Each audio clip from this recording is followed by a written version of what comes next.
Assalamualaikum warahmatullahi wabarakatuh. Saya Muhammad Izzah bin Muhammad Nasir. Hari ini saya akan menerangkan apa itu masuk SDG. Okey, SDG adalah singkatan bagi Sustainable Development Goals.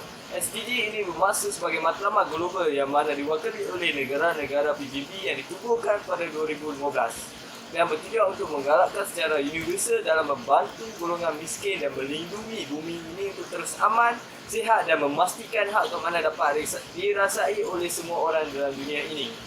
Okey, seterusnya kita akan pergi ke SDG ke-15 iaitu lebih pada ekosistem daratan ataupun kehidupan di darat. Okey, SDG ini tujuan ini berhubung untuk melindungi semua daya alam dan seterusnya ia juga untuk menghentikan degradasi. Kita mesti melihara ekosistem hutan, gurun dan gunung. Okey, seperti yang kita tahu SDG 15 ini ia lebih kepada memfokuskan kehidupan di darat. Okey. Sebenarnya seperti yang kita tahu Malaysia ini ada pelbagai kehidupan di darat yang mana kita perlu jaga. Tetapi terdapat juga spesies-spesies kehidupan di darat di Malaysia ini yang hampir pupus. Okey. Saya akan terangkan beberapa haiwan di darat ini ataupun di hutan atau haiwan liar yang hampir pupus di Malaysia. Okey, teruskan. Terdapat beberapa haiwan yang diancam kepupusan di Malaysia. Pertama sekali ialah seladang. Seladang, sekitar 10 atau 20 tahun yang lalu, pelancong yang berkunjung ke Malaysia mudah bertemu seladang. Namun kini, seladang semakin pupus gara-gara pemburuan tidak terkawal. Hanya sebilangan kecil ditempatkan di hutan, simpan atau zoo untuk tetapan umum, sekaligus dianggap antara haiwan warisan negara. Kedua ialah harimau Malaya. Harimau Malaya atau Panthera tigris jacksoni merupakan salah satu subspesies harimau belang yang masih wujud di dunia dan hanya terdapat di semenanjung Malaysia. Spesies karnivor ini hidup bersendirian kecuali ketika hendak mengawan atau masih mempunyai anak yang kecil. Proses mengawan berlaku sepanjang tahun dan menghasilkan 2 atau 3 ekor anak.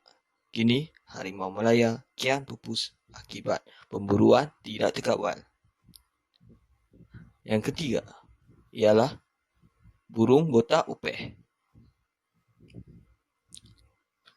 Mungkin segelintir pecinta burung telah menyedari bahawa burung botak upeh yang dianggap unik ini sebenarnya diancam kepupusan.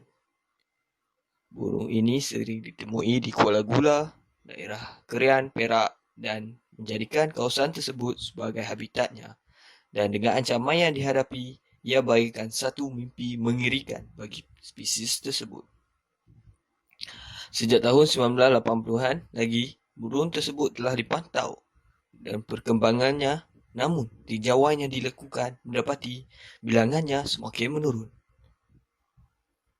Yang keempat ialah orangutan. Orangutan ialah spesies hominidae yang tinggal di Asia Tenggara, terutamanya di Pulau Sumatera atau Borneo. Orangutan adalah antara haiwan yang paling bijak di dunia. Mereka dapat menggunakan pelbagai alat yang kompleks dan membina sarang dengan menggunakan kayu dan daun. Mereka dapat memahami bahasa-bahasa manusia dan juga dapat menggunakan bahasa isyarat walaupun mereka tidak boleh bercakap. Spesies orangutan dikategorikan sebagai terancam kerana kemusnahan habitat. Terdapat beberapa organisasi yang ingin menyelamatkan haiwan ini seperti Pusat Pemeliharaan Orangutan Sepiduk. Seterusnya ialah kancil.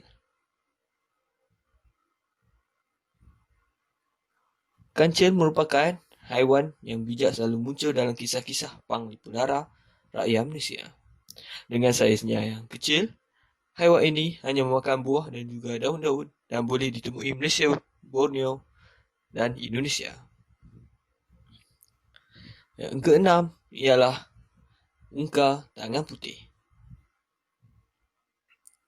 Ungka tangan putih terancam kerana diburu untuk dagingnya dan ada juga ungka dewasa dibunuh untuk menangkap anak-anaknya bagi dijadikan binatang sayangan. Walau bagaimanapun, kehilangan habitat merupakan bahaya yang terbesar di hutan Asia Tenggara telah dimusnahkan untuk dijadikan ladang dan penempatan manusia. Nombor 7 ialah penyu.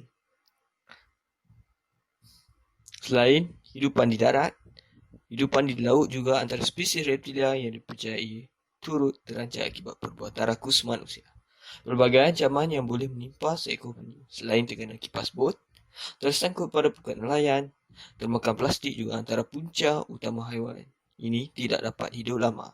Selain itu, aktiviti penjualan terdur penyu juga secara haram turut menjadi punca spesies reptilia tersebut pupus.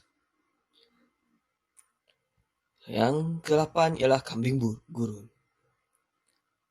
Kambing gurun yang hidup berkeliaran di kawasan bukit berbatu selain dijadikan makanan turut diburu untuk menghasilkan minyak yang kononnya untuk tujuan perubatan. Padahal ia hanyalah satu mitos yang tidak dapat dibuktikan secara saintifik. Itu saja dari saya. Sekian. Terima kasih.